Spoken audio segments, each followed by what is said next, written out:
Good afternoon, viewers. If it's your first time on watching my video, please subscribe and share this video with your friends and family. Please share to your Instagram, your WhatsApp, your Facebook. Continue sharing, share. Without wasting much of your time, I want to talk about Dino Melaye. You know, we Nigerians, we claim to know everything, but sometimes, especially the youth have to rethink, because that is why Buhari called them lazy youth. Because I see surprised, I'm still seeing some people who are there still trying to support Jagaba, Atiku. I'm so surprised about the way our people reason. They are still asking them, they still have the mind to say they are going to vote Tinubu. Some say they are going to vote Atiku. That these people are going to unite the nation. I don't understand. Now, Dino Melaye is coming out to talk, to advise Peter Obi. You see, this is the problem. You know, simply because you speak grammar, whatever you claim to speak, you have cars full everywhere in your own house. Even your own driver who drive you has no house to live. So you don't know what the common man is passing through. You think all these are achievements, because that's what we call achievement in Nigeria. When you steal money and buy a lot of cars everywhere, build mansions that you are not going to live, that are no investment to anybody, it doesn't create no job for nobody. And this is what we call achievement where we are coming from. The same thing happened, even the celebrities, the same thing they are doing. So I'm surprised Dino Melaye coming out to advise Peter Obi that he's not the right candidate, he's not in the right position now for him to unite the nation. It's a shame. You have no shame, Dino Melaye. You disgrace those you claim to say youth. You are not among. It is a shame. It is a very big shame for you to come out and even talk about Peter Obi in the first place. I am not an Igbo. I don't support whether you are Yoruba or Igbo or Hausa. It's none of my business. My business is, what are you going to offer to the nation? Are you going to come out and then the country should vote somebody and then things continue the same thing? When all our talented boys, young men, scientists, all are in foreign land, doctors, engineers are in foreign land, contributing to other countries when they're supposed to be contributing to our nation. This is a country, up till now, we cannot have even 24-hour light, water system. Schools are shut down over years. People are at home. Even those that pass out from the school say they cannot spell their name. And you are coming out. Instead of you to talk about change, you want things to continue the same form. And that is the reason why you are coming out to advise Peter Obi. Please share this video, especially the youth. Share this video. It is time you travel out and see what is happening in other parts of the world. Basic things are provided for the people. Basic things. Some government are paying come to Brazil, go to some South America where they call third world country like Nigeria, and see the way things are working. You see the road network, no queue in filling station. You see the buses, the transport system, water system everywhere, even up to ghetto. And some people sit down there talking rubbish. Please let me know what you think. Subscribe to my channel. Thank you. Fellow countrymen and women, I'm here to address you once again in the course of our nation's history. I'm here to address Nigerians, especially on my brother and friend, the former governor of Anambra State, and the former vice presidential candidate of our political party, Peter Obi.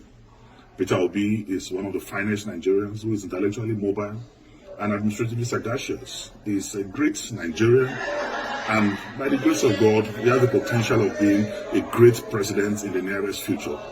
I celebrate you, Peter Obi, and I celebrate your movement for a new Nigeria. I celebrate your conscientization of the Nigerian youth and public on governance and building a new Nigeria. But I want to advise that your time is not now, because you will have to wait for your time. I've listened to your postulations, I've listened to your arguments, I've listened to your deliveries, I've listened to your campaigns, and I can say that 90% of your campaign is dwelling on reducing the cost of governance. I mean, most of your campaigns is around cutting the costs of governance.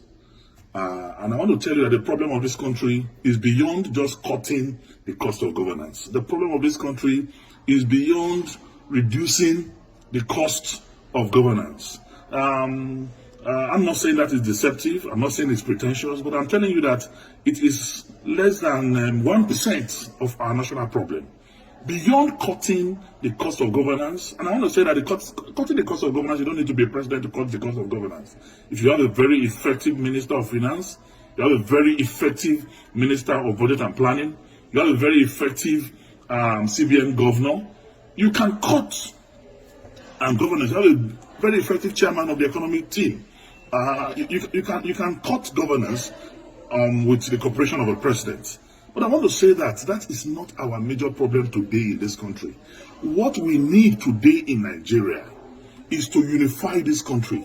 Nigeria has never been this divided in our national history. Not even during the Civil War are we this divided.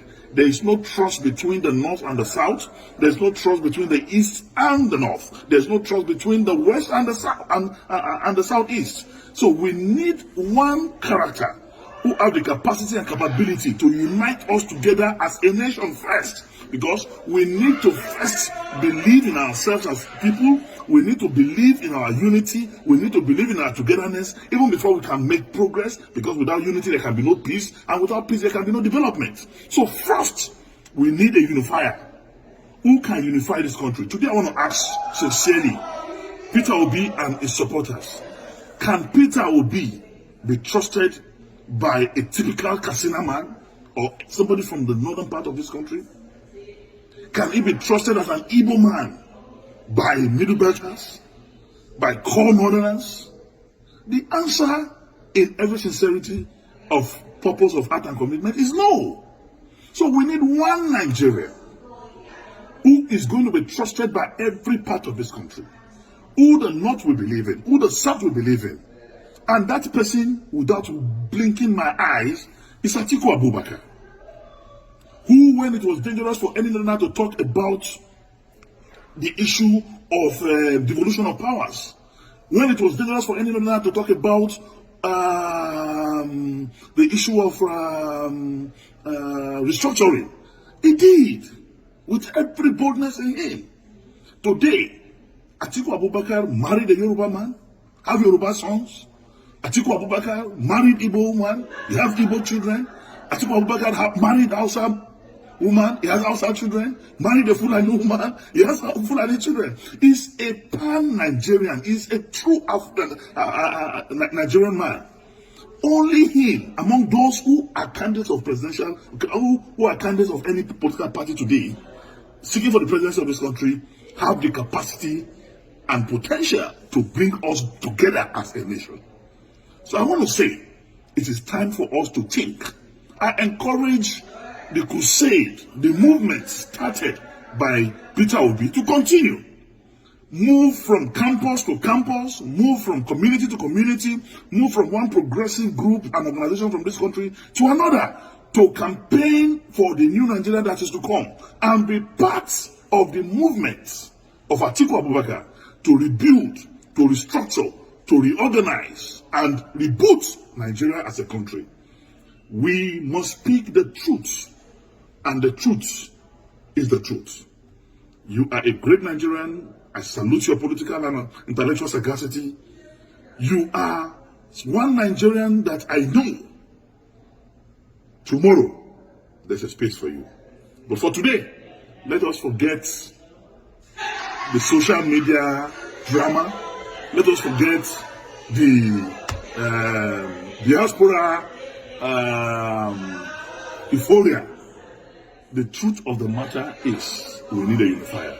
We need one Nigerian that can solve the problem of insecurity in this country. We need a Nigerian that will have intel from every security facet of our national life. We need a Nigerian that will get intel from Cameroon, from Chad, from Mali, from Benin. We need a Nigerian that has that capacity to solve the problem of Boko Haram, banditry, and kidnapping, because he has intel and connection with the security network in the South African region. And that's Nigerian today. It's Atiku Abubakar.